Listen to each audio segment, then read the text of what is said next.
I am headed back to try again. Topsy turvy. So I'm giving myself Feelings, quite ways, a hard time about energy having of being a clenched this week back. in so many, And they're all and saying lay things to low. myself like, Don't you're really interrupt your making plans, things but lay up. low. Topsy turvy, upside down, eclipse energy.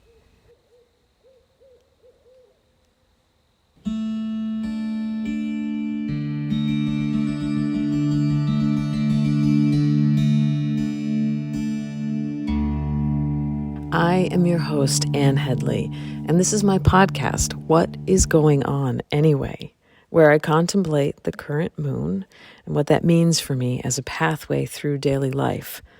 I wonder how universal themes show up for us, for me, through different moon cycles.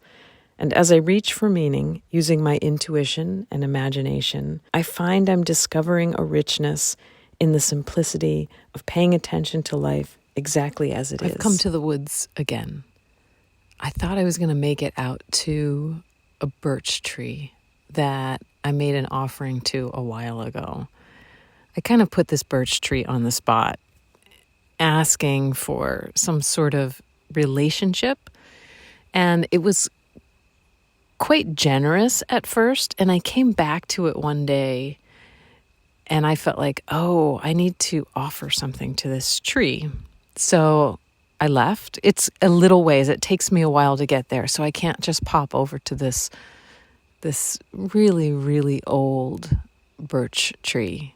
It's in this very interesting location around a lot of stones they're not just stones, they're boulders and glacial erratics. And I can walk from my home to this birch tree. It was mid-August, I believe. I came back with flowers and dried tea to offer the tree. And that's what I did. I made an offering. I also noticed how the tree marked the center of a directional focus. Like the tree in the center, I could locate 4 objects that were in line with north and east and south and west. So it's just interesting, taking note, and then I left. And I thought I would come back to the tree for the first time since then and record the podcast, but maybe that was too much to ask of me, of the tree, of the moment. So I'm not there, but I am in a luscious, mossy patch. This is that squishy moss that I don't know the name of it. Sorry. This is the squishy moss. And it's next to a hemlock that's been down for, this tree must be down for 5 years now. So it's sort of slowly nourishing the soil here. You know, I listen to other people's ideas about what this new moon time is. And the astrologers that I'm listening to are saying this new moon is also an eclipse at the south node. Don't totally know what that means. And it's in Libra. And that we can expect to see issues that have been not seen or shadow issues surfacing in ourselves, in our outer world, that this time will feel topsy-turvy, that we may need an extra bit of grounding, and that we may not be able to expect things to go just exactly as planned. And I hear all of that stuff, and I take it in at sort of, it's like I have this part of me that loves to take notes and make sort of checklists. And I'm like, yep, check. Okay, got it. And I sort of put it into this mental space that has absolutely nothing to do with me. So I wasn't correlating my back spasming and going out. I think of all the language we have around it. My back went out. It just went out. Like, what does that mean? My back went out. My back was spasming. I had a bad back. You have a very good back. You're a good back. I don't know what happened, but Saturday, as I proceeded to do normal household tasks, my back got tighter and tighter and tighter until I could not find any movements that didn't clench in my back. So I laid down. I think I took a bath. I got the heating pad out, and I did this whole series of exercises that I follow on YouTube for. It's a physical therapist that goes through these pretty good exercises for letting a back unclench, unspasm. And I did all of that, and that felt great. And when I got up again, it went right back into that clenching mode. That was Saturday. Sunday was, I gave up. I just said, all right, Sunday, I'm going to have to be most of the time on the floor, stretching and taking care of my back. And I felt okay about that because also I had this was like the last day I had to finish the virtual film festival, and I was like trying to ingest as much as I could of these documentary films. And then Monday came, and it still wasn't better. And I'm really starting to get irritated with this back that's not cooperating. It's almost like I can handle it for a little while. It's like, okay, I know you need a little loving care and you probably have something to say, but could you just get back in line and so that I don't have to disrupt my week? This week that I already knew was going to be a bit topsy-turvy. But again, somehow it was okay if it's topsy-turvy out in the world, thinking about everything that's happening. So it was Sunday, was it Saturday, Sunday, that the hurricane hit Asheville. Not just Asheville, but my sister lives in Asheville.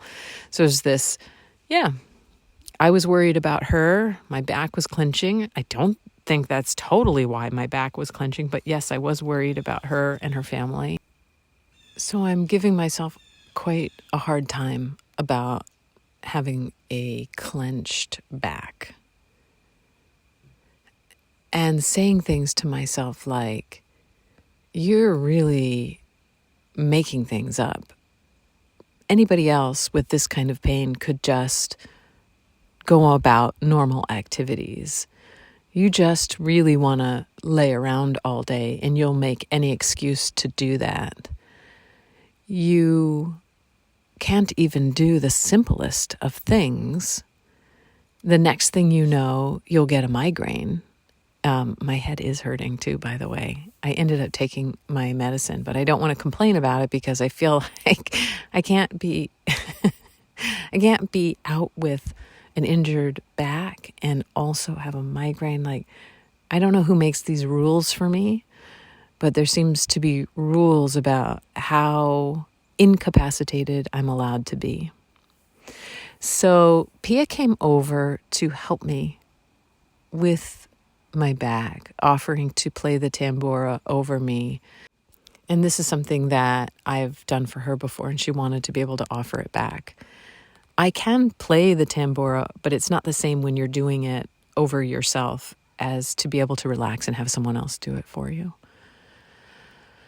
And what I understood about having this sound played over me was a sort of, I got to understand a natural way that my body wants to flow, or an imaginary flow of energy through my body that goes down through my feet. This is something I've been working on for a long time, grounding through my feet. I'm sure I've talked about it here. And I could see a flow moving in and out of my chest through my heart. And I could see sort of a cone-shaped flow moving. I couldn't tell the direction that it was moving, but from my head, as if I was wearing a giant hat, cone-shaped hat.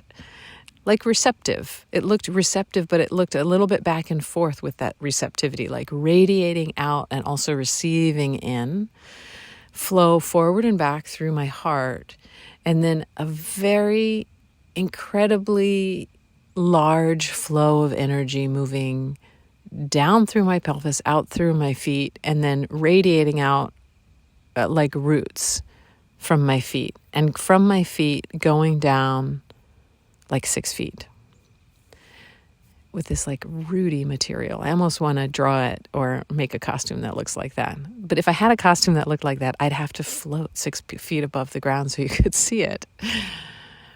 I haven't figured that out. Or stilts would show those roots. Okay, so this costume now became possible in my mind. That's not the point. But the point is I could see a like almost like a natural flow of energy, and then I could feel this constriction in my lower back on the left side. My sacrum is affected, but it's a little bit higher than my sacrum on the left side. And I could feel a strong sense of not wanting to poke at that spot, but offering that place a way to slowly untangle bit by bit, like undamming the dam so that that flow could move through that spot again. And I could see that it was connected to the left side of my body and feel that it was a protective mother type energy that distrusted the right side of the body, distrusted the father side. So there's this disconnect in my body. I don't even mean mother, father, masculine, feminine. I mean this quality of sustaining life, and this quality of reaching out towards the new. Those two different sides of my body are not, or I mean, they kind of feel like they are right at this very moment. I'm laying on this moss in a tall pine forest, and I feel like I can feel that flow moving, and it feels a little tingly through my back, but I'm not feeling that clenching pain. That connection left to right, it feels almost like I want to move in a serpentine way. We were later talking about making figure eights, which I'm now doing as I'm talking. Does that make you want to do it too? Can you make figure eights with your pelvis? And that feels integrative. It feels like it's helping me understand more about who I am right now in this moment. Which brings me to another piece that has to do with this eclipse and what I'm thinking about this eclipse, this new moon. Let's say this new moon means to us intuitively. And I'm guessing around this, but I'm guessing that there's something about really, really accepting who we are, that who we are as the soul in this particular body, every bit of it matters. Every bit of the way that we appear and the way that we are quirky and weird and silly and especially the things that we're ashamed of, right? The things that we're ashamed of are the things that are probably the most potent medicine when we accept it.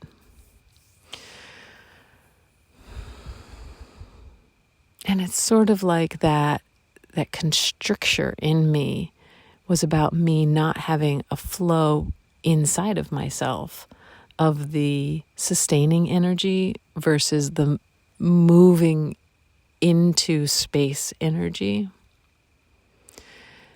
And that wasn't going to work for me to just be all in that holding, sustaining. But it's not that tight hug of that side, of the left side, deep in my back.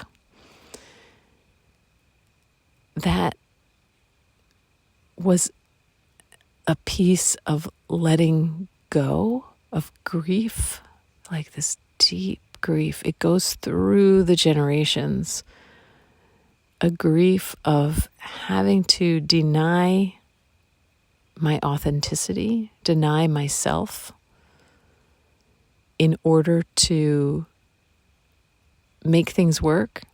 And now that making things work is all turning out to be a farcical, that it never really was working.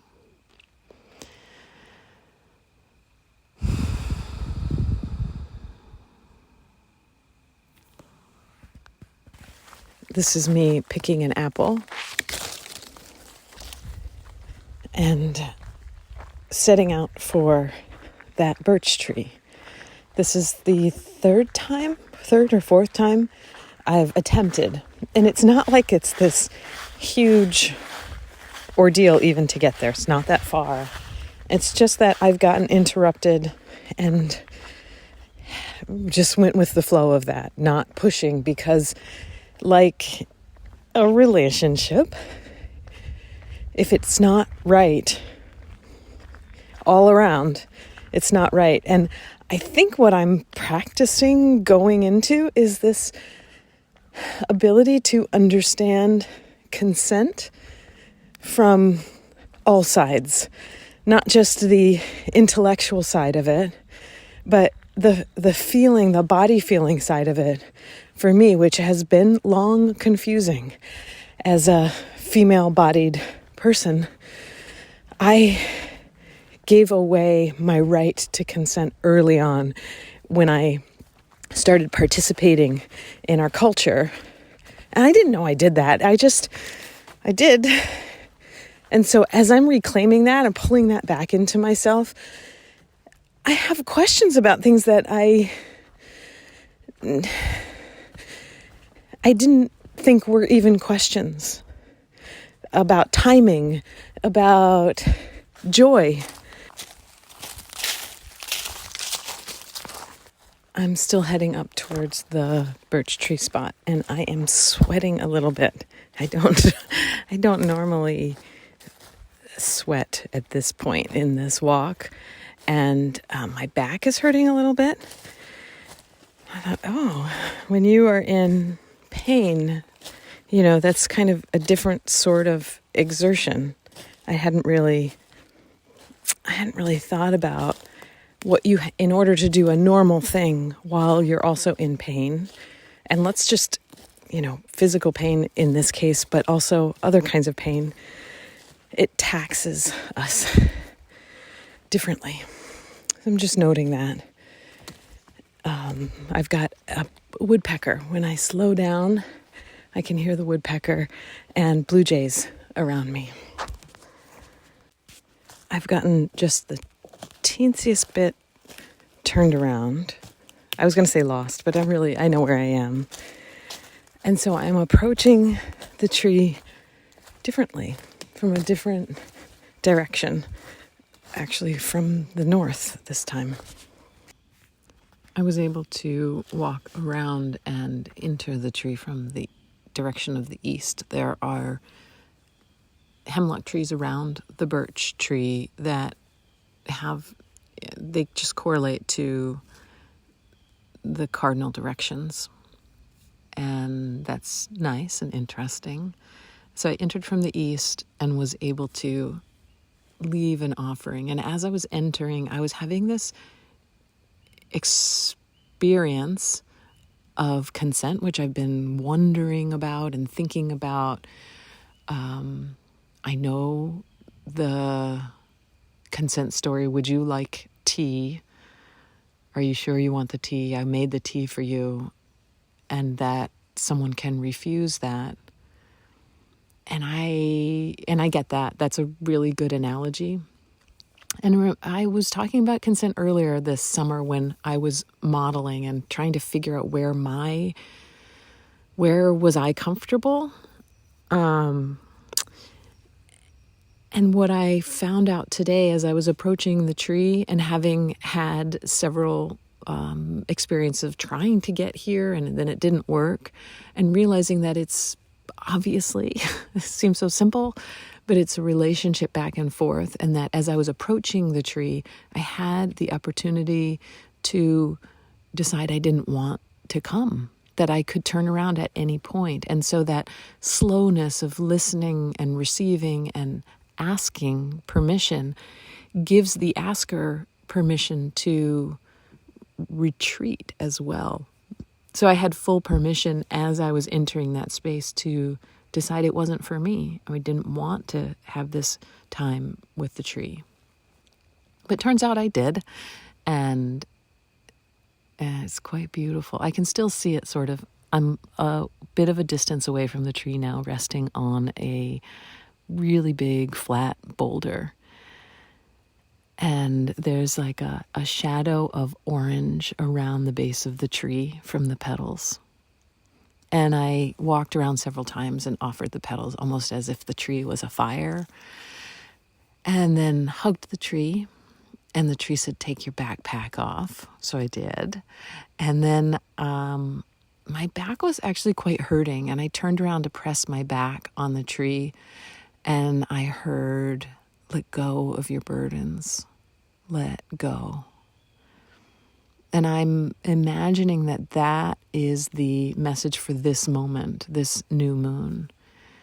It's not about doing or planning or starting off some great new thing, but it's about that moment of letting go. Let go of your burdens. Your burdens may not be yours to keep. They may be meant for something else, someone else, to compost into the earth.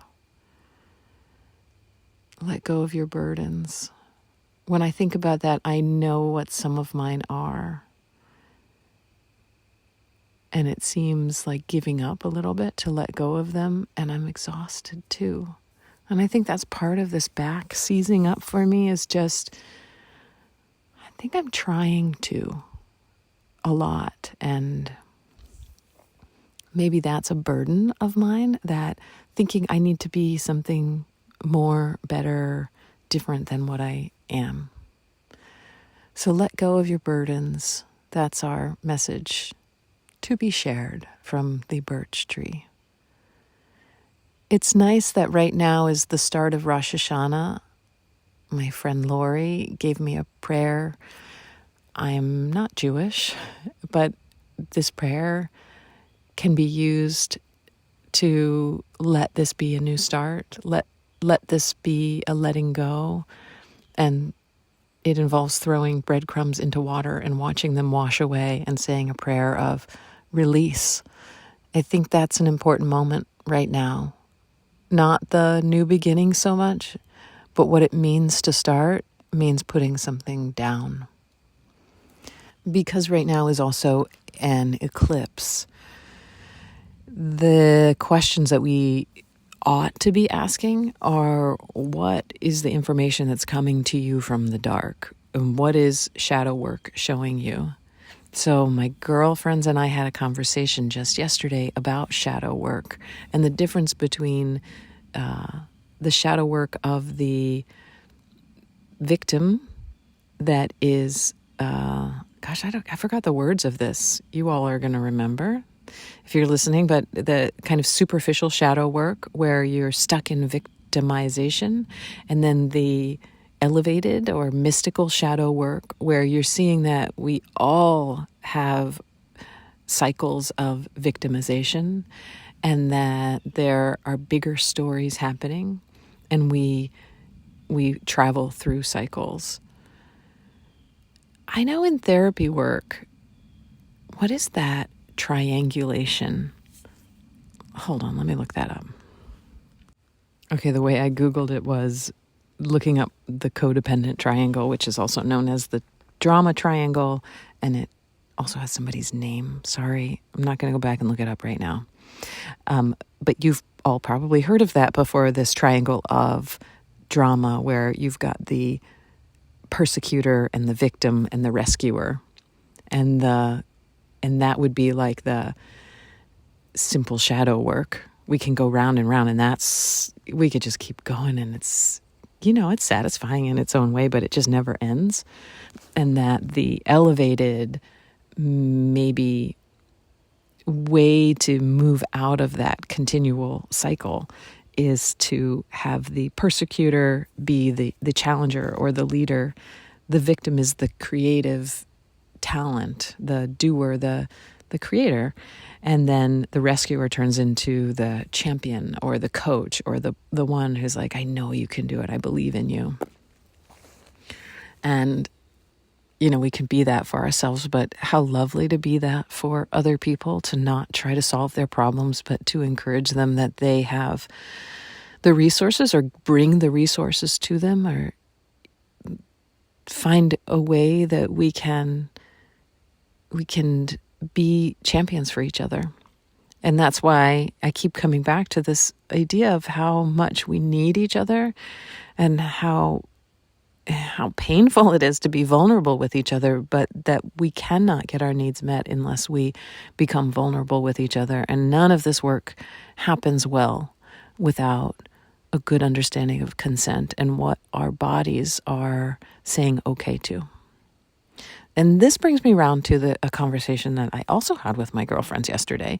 And we were talking about, how do you get consent from yourself to do something? So if I want to take on a project, how do I ask permission from my own self? Because what I often do, and what's come up with me right now because of this back injury, is my body doesn't often get a say. I just carry on and hope that it will follow along and not misbehave so badly. And so with my back going out this week, I realized that I rarely ask my body for consent. And so that question was, how do we ask consent of our body, and how do we know what is an authentic yes, and how do we really be totally ourselves?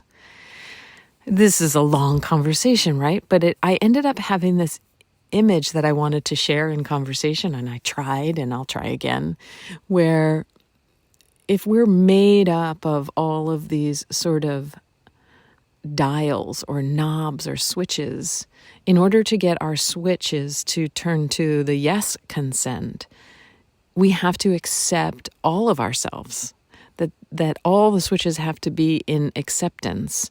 And a lot of times we turn our switches off and on according to how we think we'll be perceived, or what's acceptable in our society or in our company that we keep, I mean. And so this is tricky because we often have been conditioned to turn switches. A lot of us can relate to that. You're too much, too loud, too much switch. And so we learn to turn it down. But that switch has to be turned on if we're getting full consent from our own selves. So this is just a huge moment of having deep, intimate relationships with ourselves. And that is kind of shadow work, because we hide those things away. We put them into the dark and say, hey, could you just be good? Could you just get me through this situation? Could you just tone it down for now? And there's something in those parts of ourselves that want to be wild and feral and loud and silly, and that need to have expression. And I'm working on it. I'm suspecting that this week is a week to lay low, or maybe it is just for me. I don't have that much choice when my back, I just didn't want to believe it almost, but my back is just keeps talking to me. And then my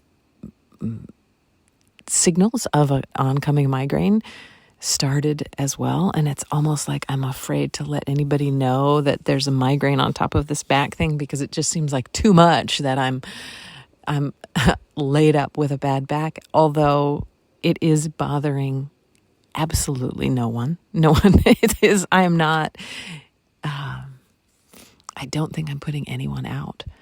And yet I have this incredible feeling of, you better get back, you better get going. It's just like a really intense inner voice. And I'm sure that's a big part of my shadow work to look at how mean I am to myself and that inner voice. So laying low, letting it pass, I think I can follow that advice. It's almost like this story right now is that I need a lot of stability. I need a lot of time on the ground. I feel better when I'm outside. Maybe that's just the way it is. There's this thing about needing fundamental stability, and we are not going to be able to access a deep sense of stability through our old habitual ways of being that are conditioned into our culture. It doesn't seem to be working. So how do I find stability inside of myself physically? And right now it's just laying on the ground for hours. I mean, and it feels good. It does feel good. It's just my mind is telling me I'm worthless and you're just never going to get anything done this way. And, it's incessant.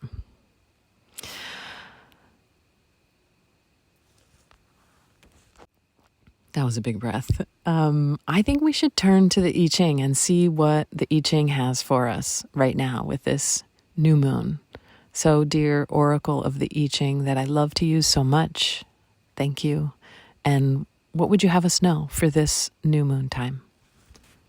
So we get 2, the receptive, moving to 8, union. Let's see if I can do this at the same time. Bear with things as the earth bears with us, by yielding, by accepting, by nourishing. The receptive is the complement to the creative, the dark which is illuminated by light, the earth which receives the blessings of heaven, the vessel into which nourishment flows.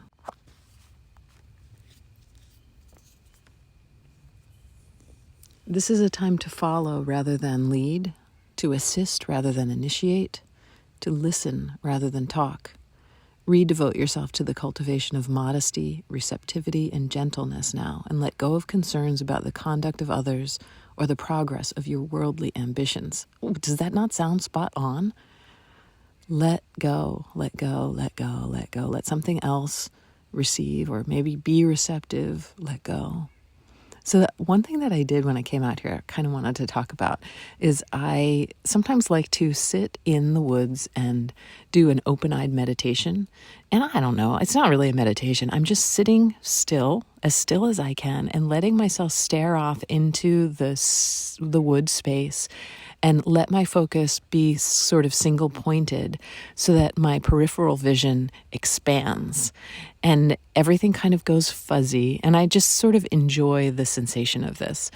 And then when there is movement in the field of my vision, it's very specific. And like when I look out into the woods right now and I'm scanning everything, I can't see birds moving necessarily unless I spot it. But when I'm doing that gazing, I can see the littlest movements. Every leaf falling is perceptible. It's just a super enjoyable thing. But what happens for me when I'm doing that is I feel invisible. But when I feel invisible, it's this delicious feeling of also being part of everything. And I wonder if that's a little something for us right now. Of maybe we can be passerby. Maybe we can be more invisible. And by being more invisible, maybe we feel more connected. It is a way of being part of our communities. And it's a way of relating and perceiving differently. So I think that goes along with hexagram 2, the receptive. We have a changing line, and it's line 5. Oh, but let me just read more. The wisdom of cultivating receptivity cannot be overstated. Receptivity is the rich earth without which the creative cannot take root in our lives. This fundamental hexagram, because it's 2 and it's in direct relationship with 1, the creative, it serves as a strong encouragement to you to concentrate on your capacities to nourish, to support, to accept. to work without desiring recognition. Ding, ding, ding, that's invisibility. To follow the guidance of the sage. You can benefit greatly in a period like this from time spent in solitude. In quietness, we have an opportunity to focus on the purification. I don't like that word, purification. We can focus on the desire of our hearts and minds. I'm going to use desire instead of purification because purification feels uncomfortable to me. It's a good time to ask oneself, am I sincerely pursuing the good for its own sake, or do I have a hidden agenda? I had to ask myself that when I was talking to the tree. Like, do I want this relationship with the tree? Do I want to give to the tree, or do I just want wisdom from the tree? Am I just trying to extract something from this birch tree rather than actually be in real relationship with it? Is that my hidden agenda? I'm asking. If so, detach from it and return to the path of independence and balance, as if it's so easy. Through humility and openness, we become receptive to the assistance of the higher power. And the line that's our changing line says, true devotion to the good is unconcerned with what others may think or do. And I would have to add, it's unconcerned with that inner conditioned voice because that's the worst voice that I ever hear, is the one that's in my head. So true devotion to good is unconcerned with that stinking thinking. Concentrate not on having an influence, but on doing the work of the sage. And, the work of the sage is like the work of the soul, the work of the good for the all. And this all moves to hexagram 8, which is holding together, union. I just got a text from Jason, and he said, oh boy, he sent me a link to it's the dock workers strike, and that people are worried now about supply chain issues, which we should always be concerned about. But it just seems like with the hurricane, the upcoming election, everything that's going on, I just felt this sense. He said something like people are like hoarding toilet paper again.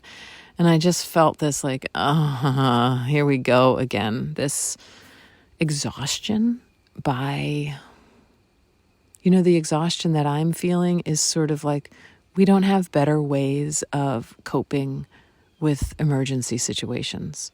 It's like we're not designed to, just in the way that our society is not designed to manage disabilities, that we're just like assume nobody will ever be disabled, and if you are, it's kind of your problem. That's what it feels like. Like our world is designed around never having an emergency, never having a pandemic, never having to rebuild entire towns. And so I feel angry about but I think about families like, do I have an emergency fund? Well, right now I kind of do, but I don't usually. And so, yeah, I always try to scale it back to this place where I can understand how we got where we got. But I like the idea of people caring for each other. And let me just say that I am seeing these beautiful stories coming out of Asheville where people are caring for each other, deeply caring for each other, taking care of each other, doing the best they can. So there's a lot of good out there too. Like, let's not forget that when I get all angry about how we might be dealing with this fall coming up. If there, it's like we can't handle another disaster. What are we going to do? Okay, so hold on. I'm going to read you. I was supposed to be reading about union, right? Holding together. Seek union with others and with the sage. Holding together denotes a time for creating union with others in order to complement and assist one another, just as the rain complements and assists the earth, which is an image often associated with this hexagram. In order for your unions to bear the greatest possible fruit, certain requirements must be met. The first requirement for holding together with others is that we hold together with our own inner truth. Ding, ding, ding, ding, ding. This means that we adhere to proper principles as a matter of habit, striving always to remain innocent, balanced, and correct. In short, marry the sage first and faithfully, and good fortune will come to all subsequent marriages.